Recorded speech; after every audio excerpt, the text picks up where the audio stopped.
காடு அழிக்கப்படுகிறது, மலை அழிக்கப்படுகிறது, ஆறு சுரண்டப்படுகிறது, எல்லாமே நடக்கிறது என்று எல்லாருக்கும் தெரியும். எல்லார் மீதும் வழக்கு இருக்கிறது. எந்த வழக்குகளும் முடிவுகளுக்கு வருவதில்லை. எங்கேயோ ஒரு இடத்தில் அந்த வழக்கை தட்டி கொண்டு போய் விடுகிறார்கள். இவர்கள் மீண்டும் ஆட்சிக்கு வருகிறார்கள். அந்த வழக்கை தன்னுடைய போலீஸின் மூலம், சர்க்கார் வக்கீலின் மூலம் தோற்கடித்து விடுகிறார்கள்.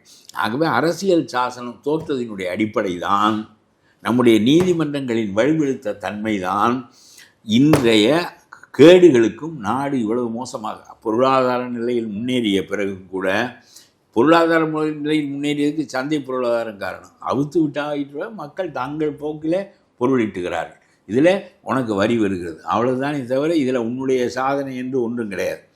அது ஒரு பக்கம் இருக்கட்டும். இப்படி ஒரு நீதிபதியினுடைய வீட்டில் கட்டுக்கட்டாக பணம் கிடைக்கிறது. எரிந்தது போக பாதி. நான் சொல்லுகிறேன், அந்த நீதிபதி மறுநாளே நீதிமன்றத்தில் நிறுத்தப்பட வேண்டுமா இல்லையா? ஏன் உங்களுக்கு வெட்கம் நான் கேட்கிறேன். அந்த நீதிபதி ஏன் நிறுத்தப்படவில்லை? சும்மா இப்பொழுது அலகாபாத் கோர்ட்டுக்கு மாற்றுகிறார். அலகாபாத்தில் ஏன் கோர்ட்டுக்கு மாற்றாதே என்று கலகம் செய்கிறான். அங்கே இப்பொழுது அவரை நிறுத்தி வைத்திருக்கிறார்கள். உடனே விசாரி, மறுநாளே வழக்கை தொடங்கு, நேரடியாக சுப்ரீம் கோர்ட் விசாரி. அவன் ஹைகோர்ட்டு, அந்த ஆள் ஹைகோர்ட் வக்கீல், அது ஜட்ஜு.